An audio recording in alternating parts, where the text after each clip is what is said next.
All right, let's just jump right into this. You know that one financial habit we all have that feels super safe, super responsible? Yeah, I'm talking about putting money into a savings account. But what if that feeling of safety is, well, just an illusion? Today, we're going to pull back the curtain on the hidden cost of letting your money just sit there. Wow, that's a pretty intense statement, right? Stealing is a strong word.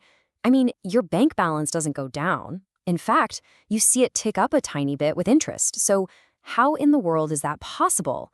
That's the big question we're going to unravel right now. So, who is this thief? Well, it's not some cat burglar sneaking around in the dark. Nope, it's a silent economic force that works right out in the open. And the crazy part is, most of us don't even notice it's happening until we suddenly realize our money just doesn't go as far as it used to. And there it is. The culprit's name is inflation. To put it really simply, inflation just means that over time, the same amount of money buys you less and less stuff. Your dollar tomorrow, it's not going to be as powerful as your dollar today. It's this slow, steady erosion of your purchasing power. Okay, so how does this theft actually work? It's not magic or some complex financial voodoo. It's just math. And the equation is surprisingly simple once you see it laid out. Let's break down the simple numbers that show how this invisible force is chipping away at your cash. So here's the battle that's happening. On one side, you've got your savings account. You see that small positive gain from interest, right? It feels like you're making progress. But on the other side, you've got this bigger opposing force, inflation, which is constantly pushing up the cost of literally everything. And when you actually do the math, the picture becomes, well, painfully clear.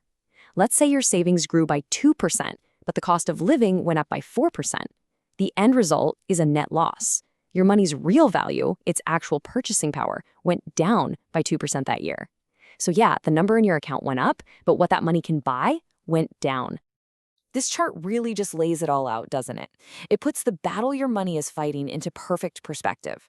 See that little bar on the left? That's your interest game. It's trying its best, it really is. But then you see that much larger bar for inflation, and it just completely wipes it out. This is the visual proof that your purchasing power is losing ground every single year your money just sits still. So you might be thinking, if the math is this obvious, why do so many of us still do it? Why do we love that savings account so much? Well, it all comes down to psychology and how we've been taught to think about what safe really means when it comes to our money. You know, there's this deep emotional comfort in seeing that stable number in your bank account. It doesn't jump around like the stock market, it's just there. It's reliable. And that feeling of stability feels like safety. But here's the critical question we have to ask ourselves. Are we just confusing money that's standing still with money that's actually secure? This is the huge mental shift we all need to make. The old way of thinking, the one that feels safe, is all about making sure the number of dollars you have doesn't go down. But the real effective view of safety? It's about making sure what those dollars can buy doesn't go down. True security isn't about the number itself, it's all about its power out in the real world. And that brings us to the single most important takeaway from all of this. The number you see in your account, that's just what they call its nominal value. But what that money can actually get you, groceries, gas, a vacation, that's its real value. And if you want to achieve true, lasting financial safety, your goal can't just be to keep your real value from shrinking. You've got to find ways for it to grow. So that leaves us with one last, pretty powerful question to think about.